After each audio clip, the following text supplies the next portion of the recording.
Oke,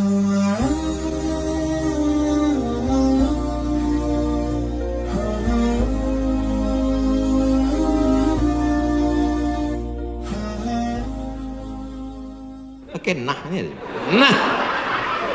Ada, saya bukan ngada-ngada. Bagaimana caranya bisa membubarkan tempat hiburan malam? Karena saya yakin di tempat seperti ini adalah pusatnya maksiat. Semua hiburan malam mesti ada izin dari Majelis Ulama Indonesia, tokoh adat, tokoh masyarakat, dan disetujui oleh Polsek. Setuju? Jadi siapa yang mau buat hiburan malam nikah anaknya, dia ngurus surat 3. Pertama, rekom dari MUI. Pak Ketua MUI Kecamatan, ya nanti malam mau pesta anak saya. Kata MUI, apa hiburannya? Ada keyboard tunggal. Lagunya apa? Ini lagunya. Ini pulang-pulang berbadan 2. Jangan. Berubah sama selawat. Selawat. Setelah MUI setuju, datang ke tokoh adat Sunda. Ini Pak tokoh adat, apa lagunya?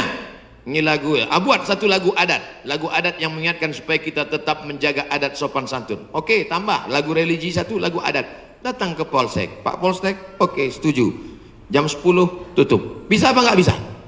Bisa. Jangan suruh saya datang ceramah ke situ, nanti mereka sudah mabuk baru datang saya, assalamualaikum. Nggak bisa. Ini amar ma'ruf nahi mungkar ini bukan cuma tugas ustadz, tapi tugas kita bersama. Di masjid ustadz menyampaikan ceramah, bapak ibu memfasilitasi, anaknya nikah, perbuatannya baik, sakral, menghalalkan yang haram. Tapi dalam itu dia sudah melakukan perbuatan haram, menyediakan narkoba, menyediakan pesta sampai malam. Insya Allah kalau sepakat yang 3, polisi, tokoh agama, tokoh adat, DPR tingkat kabupaten provinsi, peraturan daerah, pesta keramaian hanya boleh sampai jam 9 malam. Lewat dari itu pengawasan polisi boleh menangkap. Bisa atau tidak bisa? Bisa. Makanya kita harus berjamaah menangkal ini semua. Insya Allah kalau sudah orang-orang masjid duduk memilih wakil-wakil rakyat yang juga peduli, maka akan terwujud negeri kita tetap menjadi baldatun thayyibatun wa rabbun ghafur. Makanya sebarkan pengajian.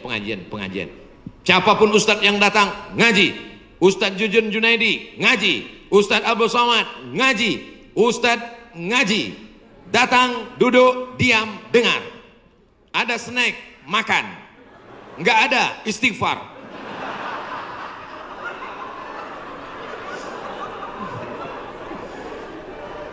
Ustadz Somad, saya manusia banyak dosa, tidak sholat Jumat. Kenapa nggak sholat Jumat?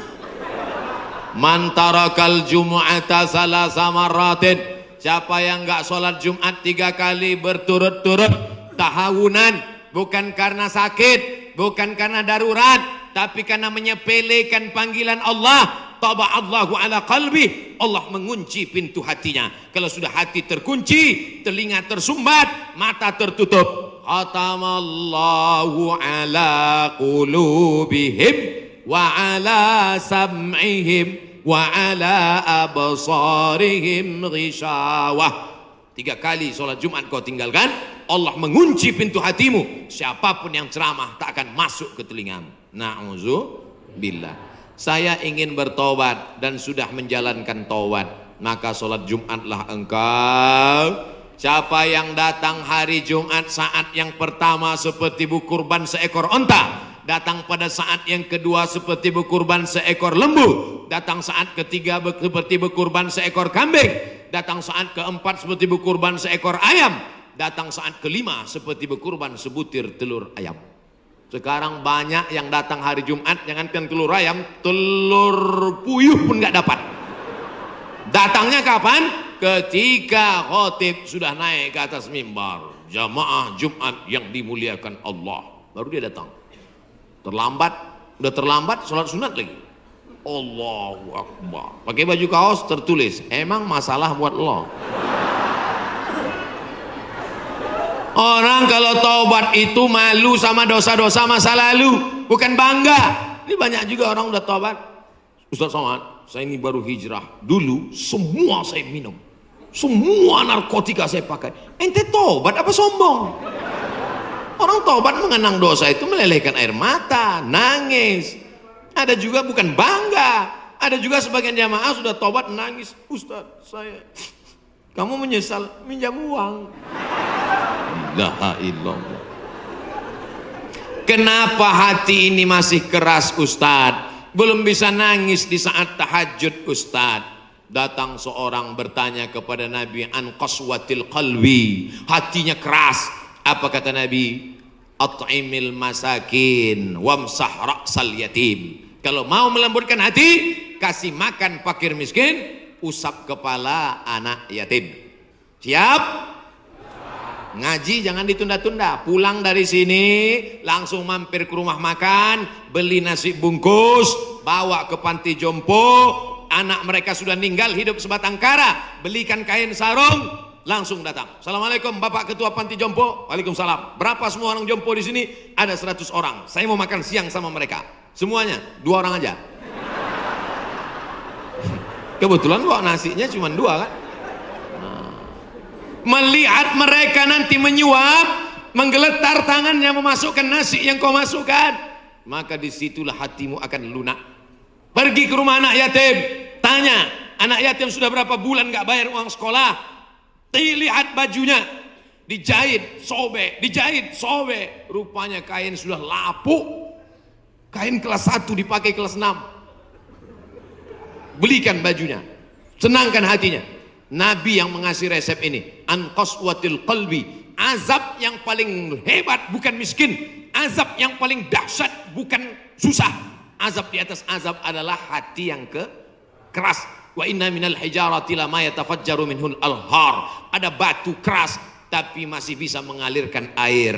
Wa inna minha lama yahbitu min khasyatillah. Ada batu yang keras tapi hancur berkeping ketika takut kepada Allah. Di atas bukit Tursina, saya ketika naik ke atas bukit Tursina di Mesir, tempat Nabi Musa menerima wahyu, itu nampak batu-batu hancur. Kata imam masjid yang ada di atas, inilah batu yang hancur saat takut kepada Allah SWT.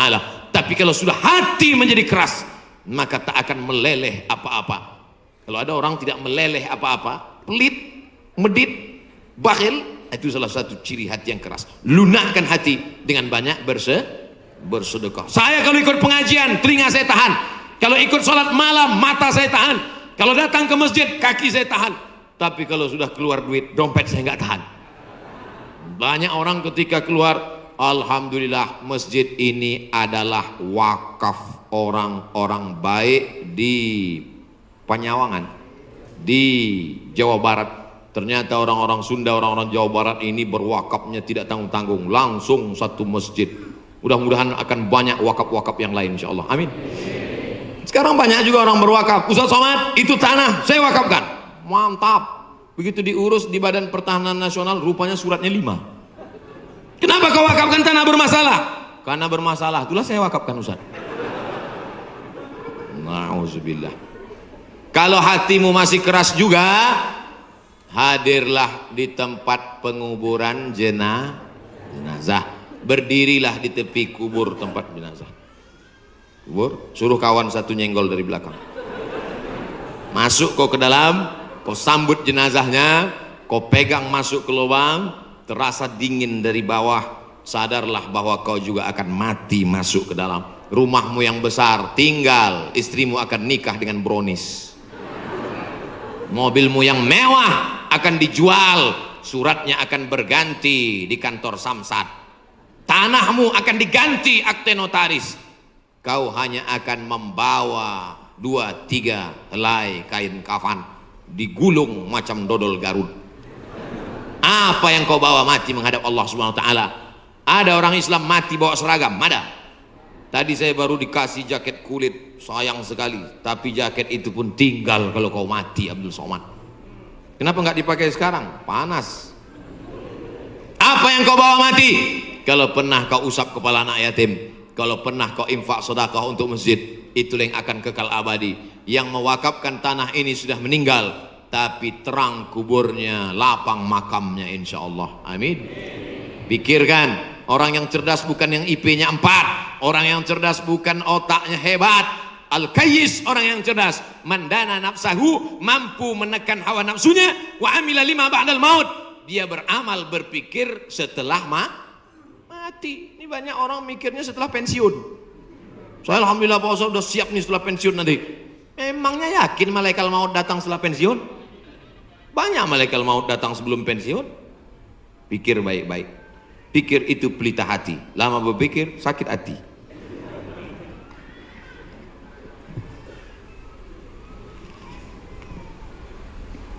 Bagaimana kita bisa membedakan musibah, cobaan, bencana, atau azab? Seperti ujian dosen. Misalnya virus corona yang sedang merebak sehingga dampaknya pada kaum muslimin, khususnya muslimin di Indonesia yang tidak dapat melaksanakan ibadah umroh. Pertanyaan dari Bapak Ridwan Ahmad Faizin Emrian Abidin Bandung. Ternyata ini pertanyaan kolektif. Misalnya saya demam. Dari mana saya bisa membedakan demam saya itu menghapus dosa, atau demam laknat, atau demam ujian iman, atau demam itu dari mana saya bisa tahu? Oh, kalau demamnya cuman 36 derajat Celcius itu menghapus dosa. Kalau 40 derajat itu laknat. Kalau 100 derajat kebakaran. Di mana kita bisa tahu? Tidak ada yang bisa membedakannya kecuali introspeksi diri. Satu, la yusibul mu'min min nasabin wala wasabin wala saqamin wala syaukin yastakuha. Kalau ada orang yang kena susah hati, gundah gulana, sakit, duri menusuk tapak kaki, keluar dari rumah lupa pakai sendal, melangkah, duri menusuk tapak kaki, illa kafarallahu anhu biha sayyi'atuh, maka dengan itu sebenarnya Allah ingin membersihkannya dari dosa. Makanya kita selalu husnuzan. Ana, dalam hadis kursi apa kata Allah? Ana inda husni zanni abdi bi, aku menurut prasangka hambaku kepadaku. Maka kalau kita kena penyakit, yang pertama husnuzan pada Allah, bahwa sebenarnya Allah ingin membersihkan kita dari dosa. Yang kedua, saya nggak ada dosa Pak Ustaz. Apa dosa saya? Saya nggak pernah minum khamar, saya nggak pernah sabu-sabu, saya nggak pernah berzina, saya nggak pernah pakai narkoba. Dosamu adalah ketika kau merasa bahwa kau tidak berdosa. Itulah dosa. Dosamu adalah ketika engkau sehat tapi tak kau pakai mensyukuri nikmat Allah. Itulah dosa.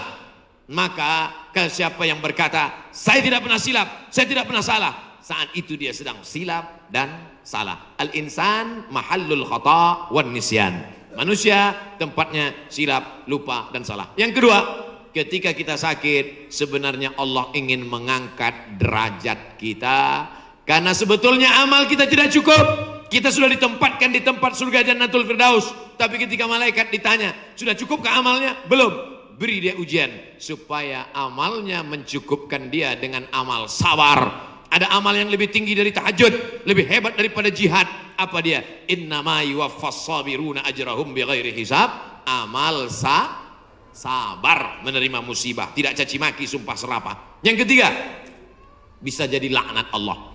La ta'murunna bil ma'ruf, mestinya kau tolong saudaramu yang ada di Uighur, mestinya kau bantu saudaramu yang sedang teraniaya di India, tapi mulutmu diam, kau tak mau menolong. Ketika musibah dikirimkan Allah dalam bentuk bencana, ternyata yang kena bukan yang jahat-jahat saja, yang baik-baik pun ikut juga kena, maka tidak ada cara lain kecuali mohon ampun, minta ampun, taubat nasuha kepada Allah Subhanahu wa ta'ala. Oleh sebab itu maka yang bisa membedakannya hanya Allah, dan kita hanya berhusnuzon kepada Allah Subhanahu wa ta'ala.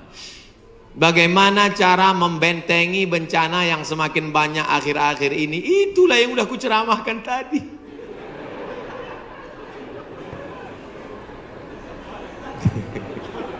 Itulah yang udah kita bicarakan selama 1 jam 15 menit tadi, brother. Tadi saya yakin ini pertanyaannya dibuat sebelum ceramah. Apabila kita sudah baca amalan-amalan penangkal musibah, tapi musibah masih saja terus datang, bagaimana sikap kita sebagai muslim? Man lam yardha bi qada'i, siapa yang tidak ridha menerima takdirku, walam yasbir bi balai, siapa yang tidak sabar menerima ujianku, falyatlub rabban siwaya, carilah Tuhan selain aku. Ada Tuhan selain Allah? La ilaha illallah.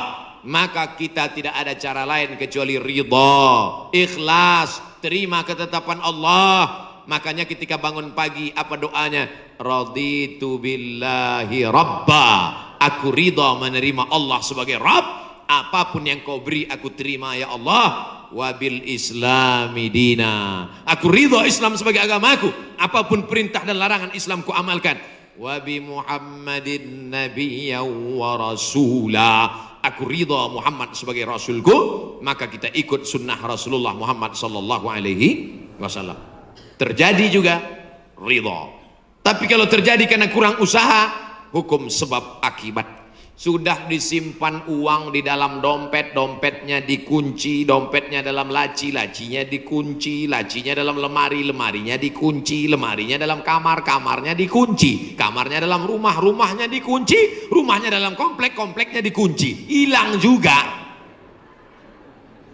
Terus mau ngamuk.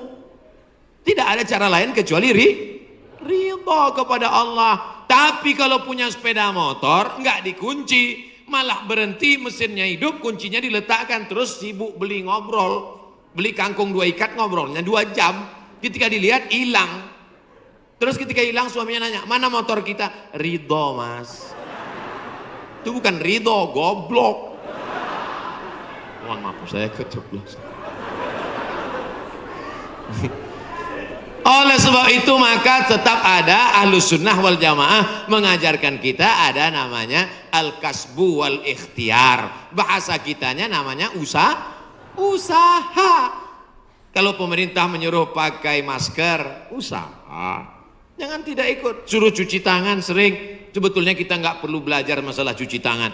Ada nggak ada virus kita tetap cuci tangan, betul? Subuh cuci tangan, zuhur cuci tangan, asar cuci tangan, maghrib cuci tangan, isya cuci tangan, tahajud cuci tangan, witir cuci tangan, duha cuci tangan.